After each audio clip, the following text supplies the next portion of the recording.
It's good to have you here. It's good to have you, Messi, on social media, but you know, and I trust you're going to do a lot of killing to social media. So what's happening on social media? Okay, good morning, and this is Social Media Boss. I'll start the very sad story. Police has begun probe as Twitter user raises alarm over kidnap of 17 Abuja residents. A Twitter user named @Amira Sofian says she and 16 other residents of the Federal Capital Territory, Abuja, have been kidnapped by gunmen. In a post on her Twitter handle on Tuesday, the Abuja resident said the victim include pregnant women and children. In her tweet, she said, "Please, whoever has my WhatsApp number, I sent a broadcast message of my location. We are abducted at gunpoint by people with police uniform." And a van from our houses from different parts of Abuja were 17, including 3 pregnant women and 2 little kids. They didn't see my phone, she wrote. Like something that Margaret, when I saw this tweet, I had to read through the comments. And the one that really struck me was a guy said, "Otisumi." As a Nigerian, I'm going to say Otisumi, like I'm fed up. Because this is not the first time we are hearing this kind of incident on gunmen or unknown gunmen. Unknown gunmen we adopt today, we adopt tomorrow, and it's becoming like a normal trend. But again, before I get your reaction to that, let me take some some reactions.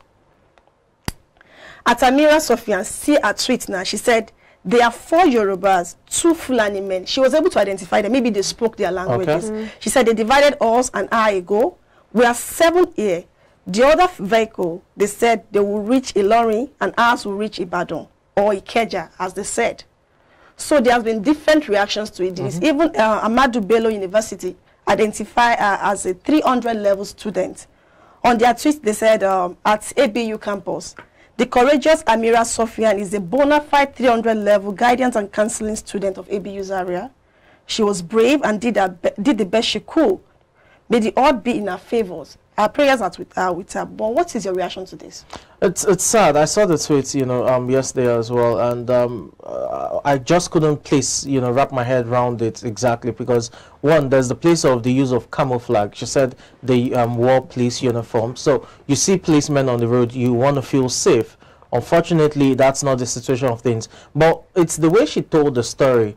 That's what gives you, another idea about it. She said it's not like they were rounded up at a particular spot. She said they were, taken into vans from various houses. Yes. In other words, it was a well-planned, raid.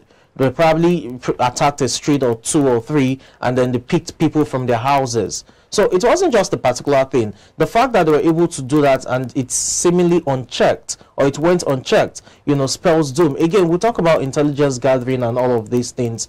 The FCT, Abuja is the capital, no checkpoints. I mean, for them to have raided houses to pick about 17, 20 people and then transport them, from where they were taken to another. And that talks of, traveling all the way to Ibadan, Ilorin. I mean, Abuja, is not Abuja to Ilorin or Abuja to, Ibadan or Ikeja. That's Lagos. It's not a joke in terms of the number of hours you spend on the road. So, again, there's so many angles to these things. It's a matter of security, and we need, every relevant agency, or agencies rather, to be on board when it comes to this issue. The fact that the raid took place not just in a particular location, but several houses were raided is, is concerning. Then the fact that they are planning to transport the captives to different parts of the country is also an issue. Again, it begs the question, how did they travel from Abuja to maybe Lagos, which is almost about 14 hours, or Abuja to Ibadan, Ilorin, maybe 10 hours thereabouts, unchecked? So all of these things we really need to address. She said they will reach Ilorin. I want to believe they are still in Abuja. They are not in the southwest yet. Well, yeah, they will reach Ilorin. Again, when these guys, perpetrate their evil, they definitely plan it through. The fact that they're already signifying, maybe they've revealed via their discussions that, okay, they've been divided, you, Ilorin, you. It shows you that they have a transportation plan. They have a mission. And they have a mission. Going to sell them, or what are you apparently they will go by road. But the thing is, for them, they are saying they're going to get to this point, and if you have to travel for long, even I know from Abuja to Ondo State, it's even a distance on its own, and I knew there were a lot of checkpoints on the road at that point. So for them to be able to travel that long and without fear of being of checking, it even brings to question what's the credibility of this people, security agencies on the road? Do they even check the vehicles at all? She said they are in police uniform. No, exactly, that's the point, because normal intelligence police officers should be able to detect those who are not credible. That's part of your training. And that's how you catch fake policemen, fake soldiers. You're not about or soldiers, security agents. You're not able to detect fake. That means you're not even supposed to be in that office in the first place. Well, there's a security breach in Nigeria. Look at the kidnapped Reverend, and he gave us so many information, and yet nothing has been built on that information. Where are we even going to as a nation to start? Let me take some reactions. So at Senorita said Amira is asthmatic. That's the victim, one of the victims now. Amira is asthmatic and she has IBP. One of the reasons we are very worried, and the weather is threatening. So please pray for her. We need your prayers. Then at White Nigerian said, ever since the news broke, all I can think of is Amira and others that were kidnapped. I pray they return back safely and security operative do the necessary. Then at Bashir Ahmad said, we have been in touch with the FCT Police Command on the unfortunate adoption of Amira and other victims. The FCT CP assured their safe return as security agencies already activated their rescue operations and asked any citizens with relevant information to reach out to them. Then, I think we got another tweet from FCT Police that investigation is ongoing and they wish to rescue them safely. I'm even scared. I'm even somehow scared for Amira, because now those people are obviously on social media. Yeah, and this has already gone to their camp. Exactly. Who is the Amira? I can play the picture in my head. Who is the Amira here? Oh, you are the Amira, right? You have the mind. Okay.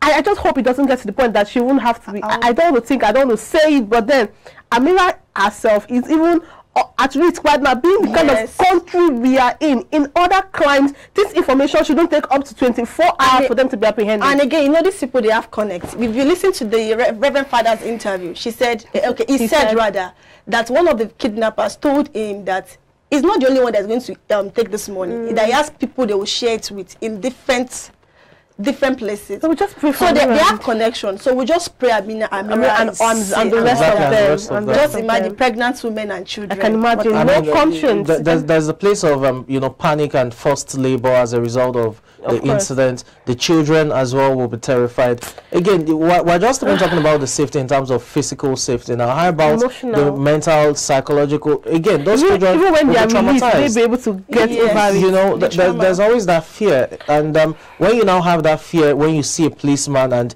it just triggers something, it just shows you the state of security. With them. We hope they return back safely. So moving on, Peter Obi traveled to understudy Egypt. But why are you laughing? I think he should answer that question. The presidential candidate of the Labour Party, Peter Obi, on Tuesday announced his departure to Egypt to study the country's education, power planning and finance achievements. He announced a 3-day trip to North African nation through his Twitter account, which has continued to attract commendation as well as criticism from friends and foes. In his tweet, he said, I just departed to Egypt on a 3-day visit as part of my detailed study of comparable countries to Nigeria. In Egypt, I'm expected to understudy, among others, the Egyptian power sector, education planning, and finance sector. The tweet has moved to the top trend table in the country. While many of the supporters of the Labour Party presidential candidate hail his trip to Egypt as one of his deliberate efforts to see Nigeria working, others describe his move as yet another unnecessary move ahead of 2023 poll. Samson, hold on. I know you want to react, but because before now, can we say this is a step in the right direction or is it strategy? Because before now, we see politicians during electionary year, you see them eating corn. I just hope MC and Kayebi put it on the screen now. Eating corn by the roadside, buying pomo, buying buying big. So it could be people, different strokes for different folk. People should allow this man breathe. But I could remember Peter Obi, one of his media rants, he had an interview with one radio station where he compared a Nigeria economy to Egypt. And he said so many good things. I can't really recall majority of it now. But let's take some tweets. At Adeyoju Deji, the popular activist, he said, Peter Obi should be going to Ekiti, not Egypt. Election is happening on Saturday in Ekiti. Obi says he's going to Egypt to understudy their system. Labour Party has a go-back candidate in Ekiti.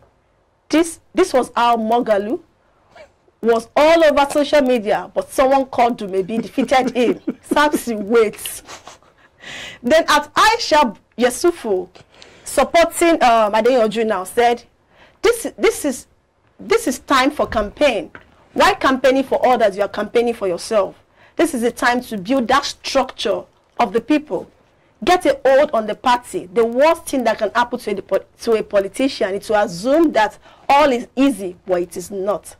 She added, Peter Obi winning the 2023 election is possible, but it needs not just not just everyone on deck, but also every single time from now to the date of election. Just being in Ekiti and meeting the people there and being in the campaign of another will accelerate the structural growth. Samson, how do you get to this? Well, two things. You probably think he's borrowing a leaflet from, the Obama campaign strategy when Obama came on board in 2008. Prior to 2009, but he won the election in 2008, November.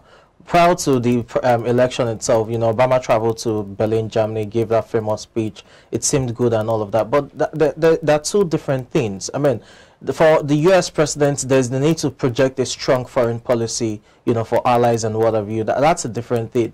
Here, our politics is different. It's internal, it's local, and we have to be, we have to base it on our socio-political realities. Traveling to Egypt to understudy their systems, yeah, maybe it would have been cool if you had done that before. 3-day visit. I mean, at this point, it's ridiculous. It's clownish at the very least. That's not how it operates here.